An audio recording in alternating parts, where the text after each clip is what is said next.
In my seminars the last few years, I have covered what I have found to be those few simple basic principles that can make major changes in life and lifestyle.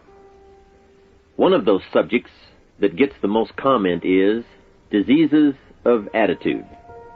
And out of that subject, worry and how to kick the worry habit have caused the most questions.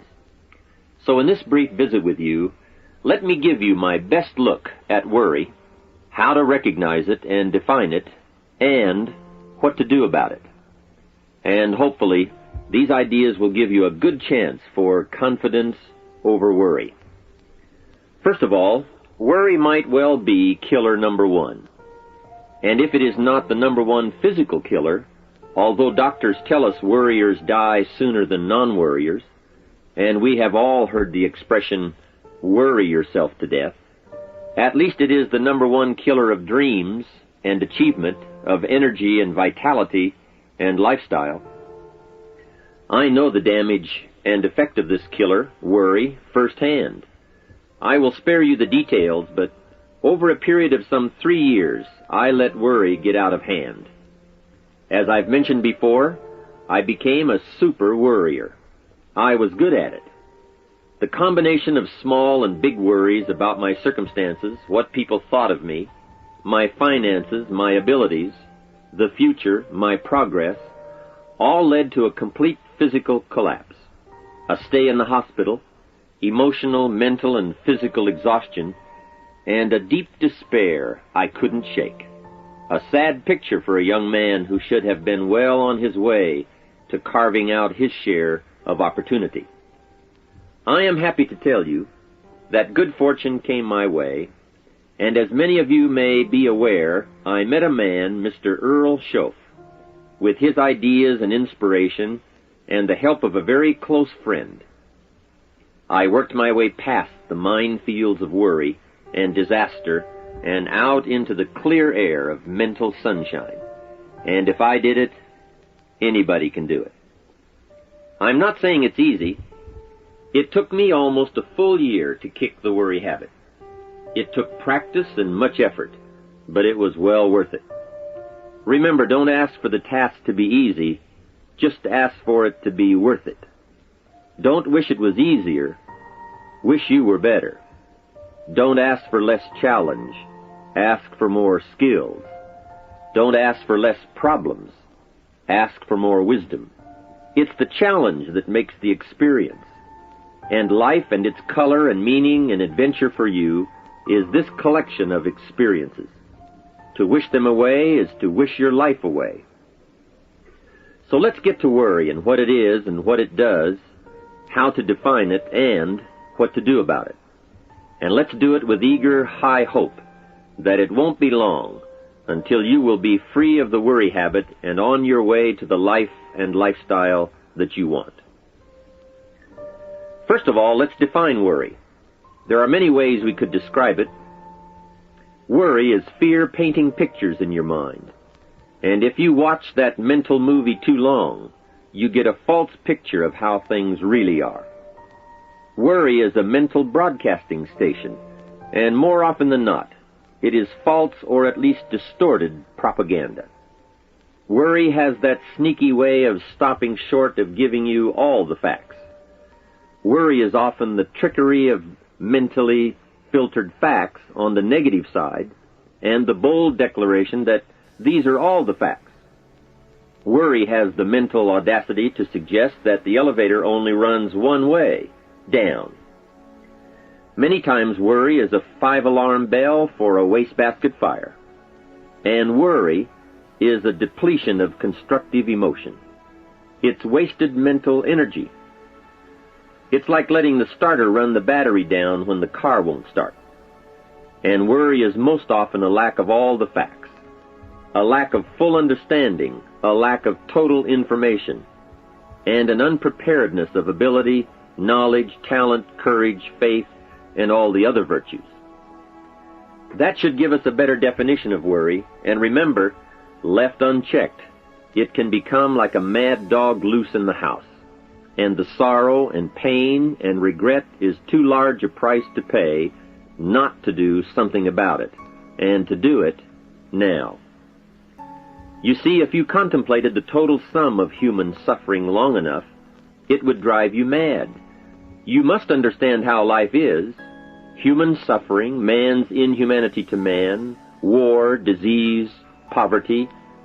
But it must be in what I call its rightful ratio of your mental and emotional time.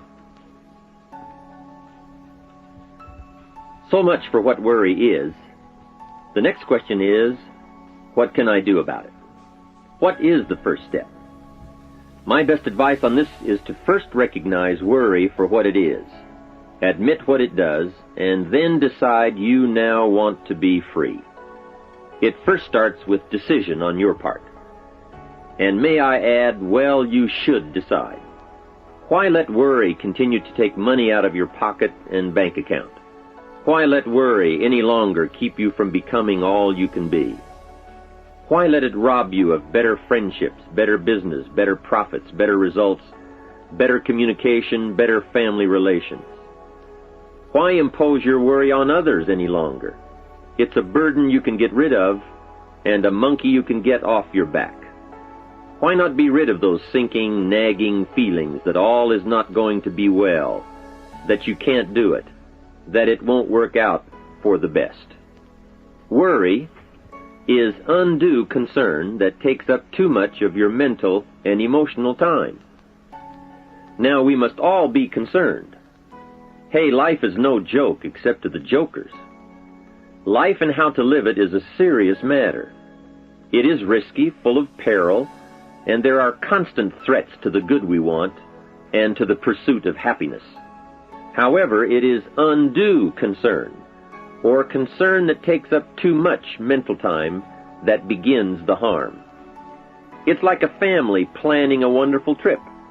While they certainly should be concerned about the condition of the car, the tires, and making sure they pick the proper route, it would be foolish to allow themselves to be completely turned negative with the thought that they might crash and kill the entire family.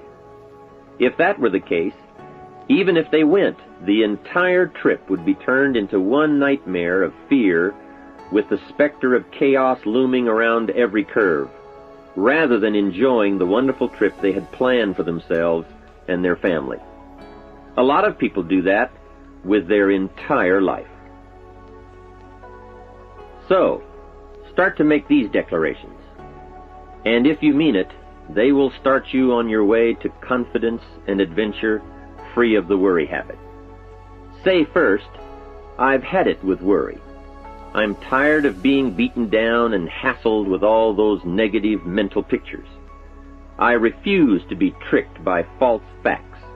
I'm really not that weak. Never again do I want those sick feelings inside, those mental false alarms. I'm tired of the drain on my resources.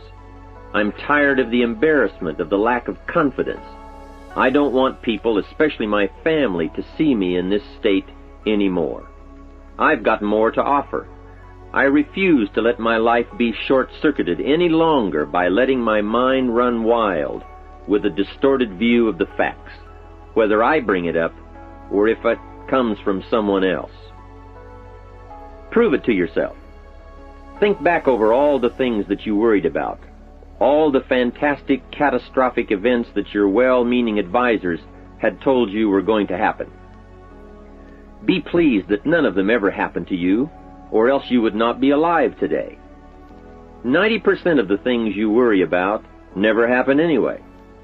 All of us have had these well-meaning advisors who want to appear larger in the eyes of those they wish to advise, and who immediately rear back and describe every single bad option they can think of that might possibly happen.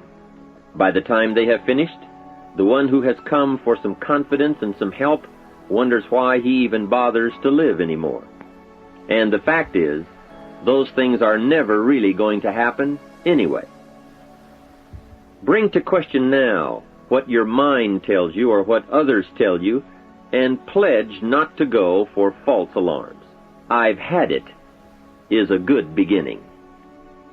This first step will start you arguing with your worry thoughts. Soon you will start to examine your fears and worries to see if they are valid, and you won't let your mind play those mental tricks any longer.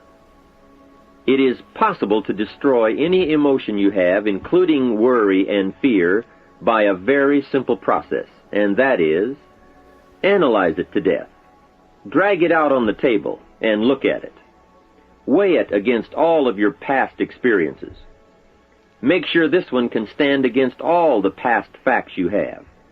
You will now start to use worry instead of letting worry use you.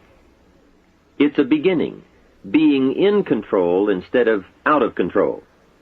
You will now let concern and the first signs of worry prompt you to learn, ask questions, and look at all sides in order to evaluate true, positive, constructive action. Now you can say, I will let fear advise me of the facts, but I won't let fear tell me these are all the facts. Nor will I let fear determine my reaction to the facts. I will gladly take up the war of faith over doubt, reason over fear, and positive expectation over worry. So talk to yourself right now into a change of attitude. Be persuasive. Go all out. Show yourself the hell if you don't, and the good life of answers and progress if you do. Say to yourself, what a fantastic feeling it must be to stop the panic drain on my mental energy, emotion, and physical strength. Imagine putting all that saved energy and emotion and strength into my action plans for the good life. Hey, accept the challenge. Believe your beliefs, doubt your doubts, stay on the campaign to give worry a bad time. Like being your own conscientious judge, say, I've had it with the presentation of a one-sided story. I sustain the objection that worry has failed to bring out all the facts. I despise these mental courtroom maneuvers that try to belittle my client, me. I demand the whole truth, and if worry will not be silent, I may cite him for contempt of the court of reason. Call up that scene often when worry wants to hassle you with the same old tricks and the same old results. It will work every time. Okay, let's move on to some really positive steps. If you can survive all that has happened to you up to this moment in your life, in spite of doing and thinking many of the wrong things, imagine how you can succeed by now starting to do some of the right things. First, the best answer to worry is confidence, and confidence starts first with awareness. Here is one of the most important lessons in life to learn. Life and business is like the changing seasons, and the real challenge of life is to learn how to handle the winter and take advantage of the spring. In short, that's it. You see, winter always comes, but so does the spring. Night follows day, but also day follows night. Sure, the tide goes out, but it always comes in. Opportunity follows difficulty as surely as difficulty follows opportunity. I have written and recorded much on how to take advantage of the spring, how to cash in on life's opportunities, work hard all summer, learn more ways to plant and protect what you invest, and to reap in the fall without complaint, knowing it's your harvest and you've reaped what you've sown. For this subject, however, let's talk about how to handle the winters, those times when worry, like winter, takes its heavy toll. So, we tell it like it is. Winter always comes. So does the night. Some happenings in our life will always be a cause for concern, and sometimes concern turns to worry, and worry turns to fear. But remember, that is to be expected. Each day, each event, each season brings both expected and unexpected challenges that we must think about and make decisions on. Life is like a stream that flows continuously. The better we understand that, the better chance we have to produce good results out of all of our challenges. May I suggest something to you? I have a friend who is an avid skier. You know something? He can only ski in the wintertime. You can only hunt the elk when the snow falls in the high mountains and drives them down. That's called wintertime. You see, it's all right if it's 12 below. Just be prepared for the winter. And here is a good thought. A full, well-developed human being will find a way to take advantage of the winter, not just handle it. The big challenge is to make something out of each opportunity. Now, if winters are always going to occur in our life, shouldn't we benefit from them too?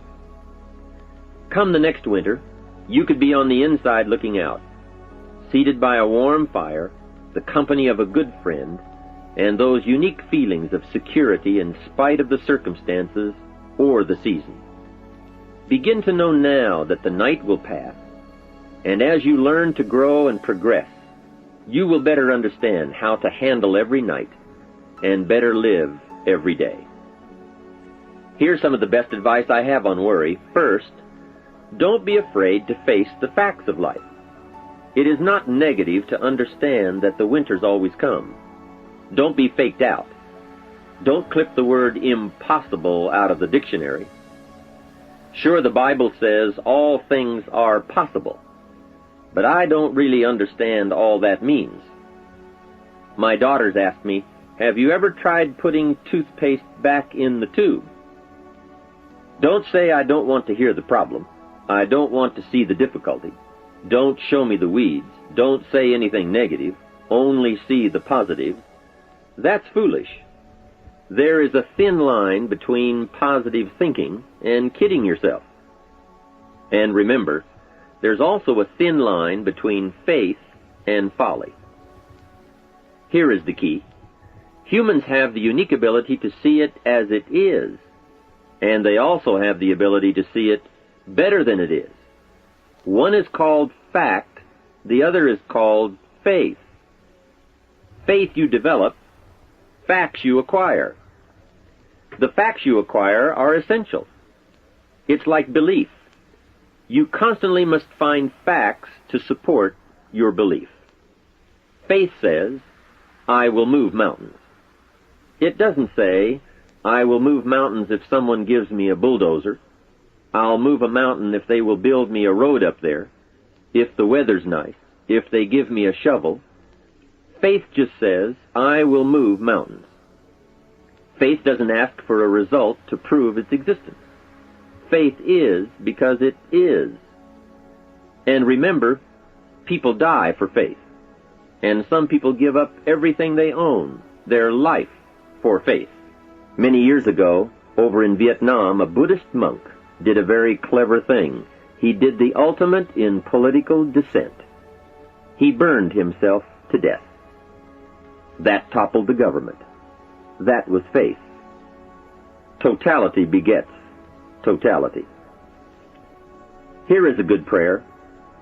Help me to see it as it is, and help me to see it better than it is, and then inspire me to act. Facts and faith and action. What a combination for personal progress. And action puts fear to flight. An Old Testament phrase says, watch the ants, you sluggard. Consider their ways and be wise. Not a bad suggestion. The study of ants.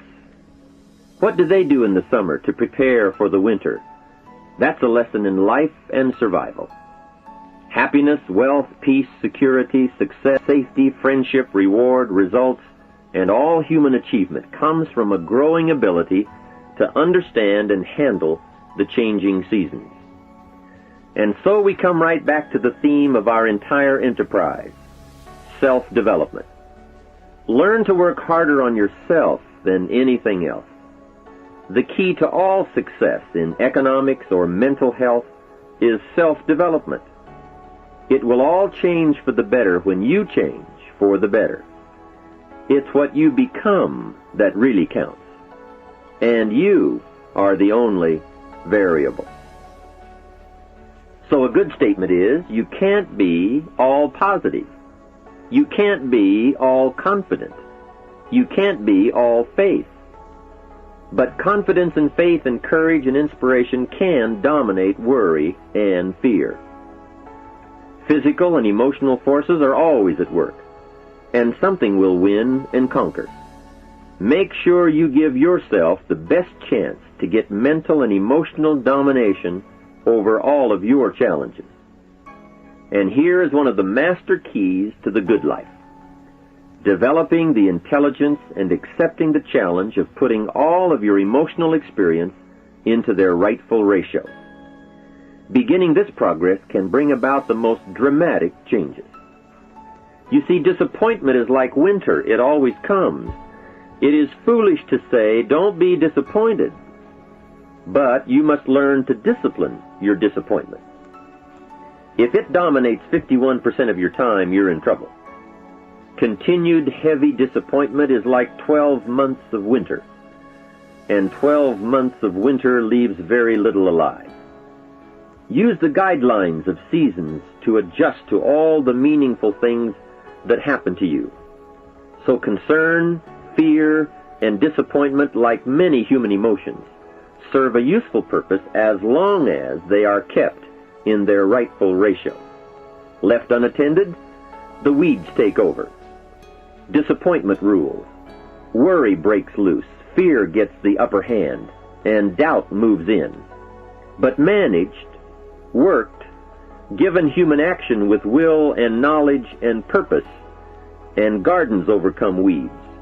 Faith overcomes doubt, and confidence pushes worry into a small place.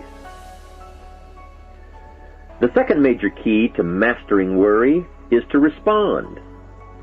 Build up inside of you that heavy desire to be free, to get on with building your life and lifestyle. Too much is waiting to delay. Take a new look at your opportunities. Figure out new ways to seize them immediately and make them work for you. And here is a key. Bring a new dedication that you will master yourself with enough discipline to be more than qualified to do the present job and prepare yourself for the next move up. Expose yourself to every stimulation possible that will put all this in perspective. Now let's move on to a very important point, and that is, the best answer to worry is confidence. First, self-confidence. I can better handle next winter. I have a strong shelter. It is stocked with supplies. I now know how to take advantage of the spring. I'm going to plant better crops and bigger crops. I can last through the summer. I won't quit this time. I'll study weeds and how to get rid of them. I'll be less frightened of the changing weather and the quick storms. In the fall, I will exercise more care and reap what I have without complaint and blame nothing for the amount of my harvest. I'll learn to save a fair portion so that I can survive the bad seasons when out of control the hailstorm comes and it all goes wrong. Now we must consider this. The most fatal deterrent to self-confidence is guilt. Not doing all you know how to do to the full extent of your present ability weakens the foundation for confidence. The biggest part of worry comes from the lack of this personal confidence. And lack of confidence comes from two major things. First, no goals or plans. And second, no daily discipline to achieve. The inaction to cure or handle small tasks is what starts the guilt process. And that always tends to make you look at what's wrong and expect the worst. So listen to the voices of creative experience. Let nature, experience, wisdom, books, everything speak to you and teach you. Remember, both opportunity and challenge await action. Everything yields to diligence.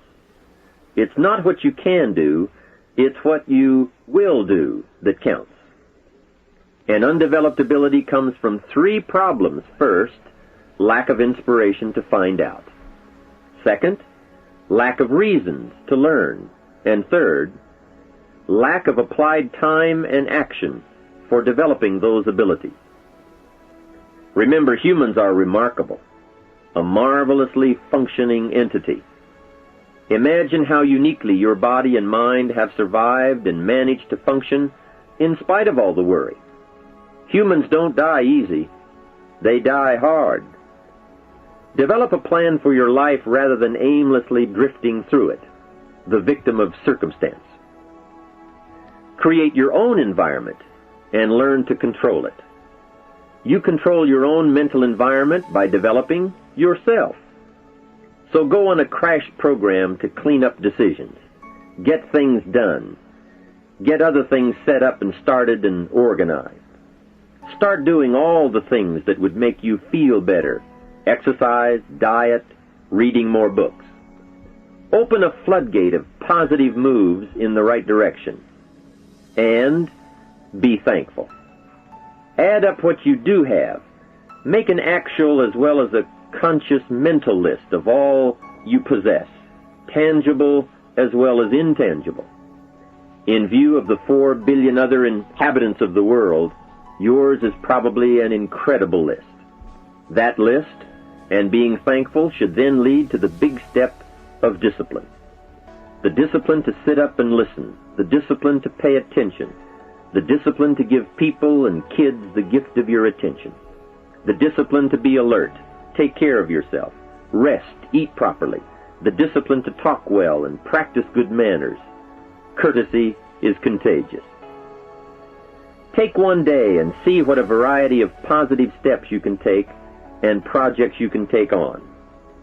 At the end of the day, go over it. Write out the positive steps, the progress on projects, the rest, the exercise, the meals, the hobbies, calls, records, conversations, and letters. And speaking of calls and letters, write at least one encouraging letter or thank you note, and make at least one encouraging phone call or thank you call every week. Then have a friend help you, as one helped me, to get all the facts and prepare for action. From such a friendship, the greatest gift you can draw is the truth. To one of my dearest friends I said just the other day, as my friend, do me the one best thing you can do for me, and that is, tell me the truth. From there I can grow. I can start making wise decisions. We all admire poise, confidence, awareness, courtesy, good manners, courage, health, kindness, attention, beauty, speech, expression, and unhurried intensity, and talent at work. This can be your life. Say with me today, today I will draw on all I've learned and practiced, from curiosity to confidence, and I will utilize it all to meet the experiences and challenges that may come my way or that I may seek out. And if all I know and do does not meet or match some unforeseen challenge or experience, I will keep careful notes and take them to my private conference table and try to figure them out and learn and grow. Mixed in my curiosity is thanks that I'm alive and able to see and feel and learn and handle and enjoy being human and being alive, and having been given a chance to turn challenge into experience. How great to have a mind to expand and a soul to nourish, to have hands that can feel, a heart that can experience, a mind that can inquire and learn, a soul that can soar, a body that can respond, to know love, sadness, hope, disappointment, accomplishment, failure, thrills, terror, appreciation, bafflement, wonder, awe, frustration, misery, confidence, courage, contentment, impatience, expectation, apprehension, fulfillment, music, sound, pictures, art, beauty, and harmony. To have all this happen to one is one thing. To know it is all happening is much more. I wish for you that you might develop a growing awareness of the world around you and your possibilities in it. Develop a sense of history and destiny, and be grateful for the opportunity that you have to participate in that grand endeavor. To sum it all up, first understand what worry is. You now know that it can be beneficial and destructive depending on your awareness. Next, resolve to be free of the habit. That job is up to you, to work on yourself, to get the right attitude. Next, start the daily action of first cleaning up all your current situations. Remember, little achievements lead to confidence that conquers guilt. Then buy up every challenge to reach your goals. You can now handle it, the winter, the spring, the harvest. Bring a new zeal to every problem, to every fear, to every opportunity. The inspiration from it all and the immediate and future progress that will someday give you a view from the top of your goals, your adventure, and your achievements. In conclusion, let me give you one piece of poetry that sums up what a life of adventure should be like and how you should feel. You are now a seasoned warrior. You bear the scars of honorable battle. And here is where you stand today. The familiar words of William Henley, "Out of the darkness that covers me, black as the pit from pole to pole, I thank whatever gods may be for my unconquerable soul. In the fell clutch of circumstance I have not winced nor cried aloud. Under the bludgeonings of chance my head is bloody but unbowed. It matters not how strait the gate, nor charged to punishments the scroll. I am the captain of my fate, I am the master of my soul." From all of my staff, and from myself, personally, I want to thank you for listening. Let's do something remarkable.